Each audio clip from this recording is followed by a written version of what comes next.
jokio kraujo. Neturėtų čia būti jokio kraujo, sveiki gyvi. Dabar yra 15 diena iššūkio, kuriame vyksta tam tikrą prasme galbūt įdomus dalykai. Bent jau žinau, kai kam tai tikrai labai įdomus dalykai. Tie, kurie matot pirmą kartą, kas čia vyksta ir įsijungia 15 dienoje, bet kaip ir pirmoje dienoje, tai trumpai prisistatysiu. Esu Povilas Petrauskas, ICF coachingo specialistas ir dokumentuoju. Kelintą kartą jau tą darau, vieną kartą dariau 7 dienų trukmės, kitą kartą 30 dienų trukmės. Abudu jie buvo susiję su freelancerio, tokiu kaip ir dienoraščiu, tokie projektai dabar irgi freelancerio dienoraštis, bet su tam tikra potekste. Tai yra 30 dienų dokumentuoju tai, ką veikiau, rodau, kaip man sekasi, kas nesiseka, kas gaunasi, kas nesigauna, yra vienų kitų nukritimų, vienų kitų pakilimų, tai visus šitus dalykus dokumentuoju. Reikia čia kūrybiškumo truputėlį pasijungti, nes nėra man tai įprastas dalykas, kai kuriuos dalykus pamirštu, bet tada stengiuosi aprašyti galbūt aprašyme, paskui kai viskas pavirsta į blogo įrašus. Tai tiem, kas seka, kam svarbu, tas šitus dalykus susidėlioja, tie, kurie pirmą kartą čia mato, tai projektas yra skirtas žmonėms, kurie atkreiptų dėmesį, kurie planuoja atkreipti dėmesį į sprendimus, kuriuos daro kiekvieną dieną. Mes jų darom tūkstančius, aibę tų sprendimų darom, bet esmeninis dalykas yra tai, kad tik tai kai kurie sprendimai yra aktualūs, bus aktualūs mums ateityje. Kai kuriuos mes darom automatiškai ir net kai kada mes padarom automatiškai sprendimą, net kreipdami dėmesio, kad visa tai bus mums kažkokia tai našta, kažkokia tai uodega, galbūt kaip tik išlaisvinimas ateityje. Tad šitas 30 dienų aš stengiuosi dokumentuoti visus savo sprendimus, apžvelgti visą dieną, pažiūrėti, kas joje įvyko ir kokią aš pamoką gavau. Kai kada labai aiškiai suvokiu, kokį sprendimą turiu padaryti ir tą dieną padarau tokį sprendimą, užfiksuodamas. Kaip pavyzdys, sprendimas nieko nesigailėti dėl to, kas buvo padaryta praeityje. Veikti su rizika, didesnė, mažesnė, bet veikti su rizika. Spręsti iškart iškilusias problemas. Atsakomybė prieš savo vertybės.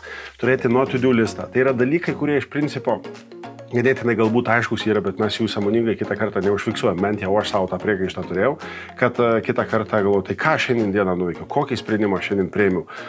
Daug sprendimų priėmiau. Kitą kartą matau, kad tas vienas konkretus sprendimas man bus aktualus ir po 3 metų. Ta 30 dienų, 30 sprendimų, kurie bus aktualūs ir po 30 metų. Tiem, kam įdomu, galit pažiūrėti ankstesnius video, jų yra 14. Tiem, kam aktualu bus ateityje, prenumeruokit kanalą, užsidėkit varpelį, žinosit, kad kiekvieną kartą, bent jau šitas 30 dienų, kurių dar liko dar 15 dienų, 9 val. Vakare, Lietuvos laiku ateis žinutė, kad yra paruoštas naujas video.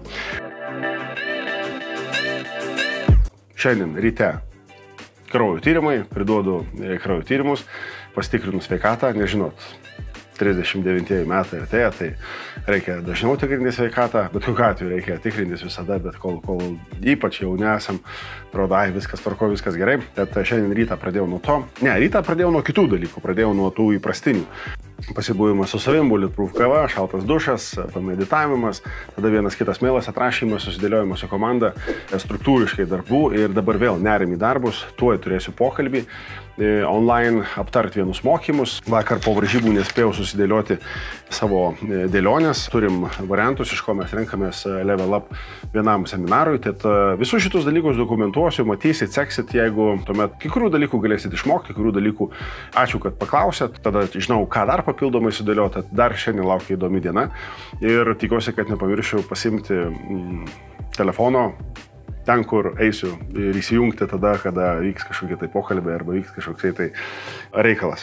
Aišku, nerodau, kaip perku dukrai pampersus, nes tai nelabai turbūt aktualu tiems, kuriem gali būti įdomi freelancerio veikla. Freelancerio šiuo atveju kaip seminarų fasilitatoriaus, coachingo specialisto. Tai viskas, užsišnekėjau, važiuojam toliau dieną. Laukia įdomi diena.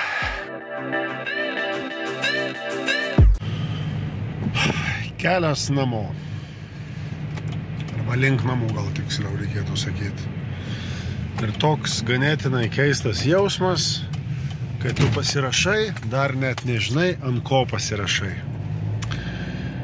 O pasirašai ant pokyčio. Ir tas pokytis yra oi, tai gyvenimo stiliaus, gyvenimo būdas ir daug kitų dalykų. Tai pradėsim dėliotis mes dabar reikalus, kurie susiję yra su kur čia tie kiemai, kas čia dabar vyksta. Reikalus, kurie susiję su... Turbūt, kad tai bus greičiausias, bene greičiausias įrašomas video. Todėl, kad turiu dabar daug darbų. Visus 3 vaikus reikia prižiūrėti, kaip čia jie mėtosi kamoliu, kaip važinėja paspirtukais. Viską reikia sutvarkyti ir dar paskui parodyti, kad kambarys nesujauktas. Tai čia mano dabar misija įmanoma, kol žmona išvykus savo reikalais. Jaučiu, kad šopintis. Tai ką, mes dabar padarom tokį mini rezumė to, kas šiandien įvyko. O įvyko šiandien labai įdomių dalykų. Paskutinis dalykas yra tas, kad rytoj 3 valandą aš pradedu savo pirmąją treniruotę. Po visų avarijų, ne avarijų, bet operacijų, po reabilitacijų ir taip toliau. Žiūrėsim, kas gausi, žiūrėsim, kas kaip keisis. Šiandieną dieną užbaigiau taip ne visus darbus padaręs, bet dar turiu vilties, kad arba aš vakarop nueisiu juos pasidaryti, arba rytoj iš ryto. Ryt iš ryto mano diena šeštadienis prasideda 8 valandą ofise, arba online susijungimas su kolegomis. Tai mes nuo 8 dar turėsim reikalų. Šiandienos sprendimas yra, kad ir kaip tai kitą kartą gali būti sudėtinga įvardinti, bet sprendimas yra nesuvaidint, bet pabūt vaiku. Tai nepatikėsit, ką mes šiandien darysim. Tuoj, nebijok, viskas buvo gerai. Viskas buvo gerai, galėjau būti blogiau. Tai aš einu žaisti krepšinį su vaikais, tai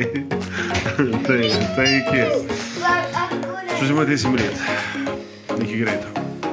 Nu, man kamuolį ir aš įmesiu. Aš įmesiu sėdėdamas. Nu, gini? Pralimadinau. Nu gerai, tai aš atsisveikinau, tai iki. Trūksta ir sėkmės.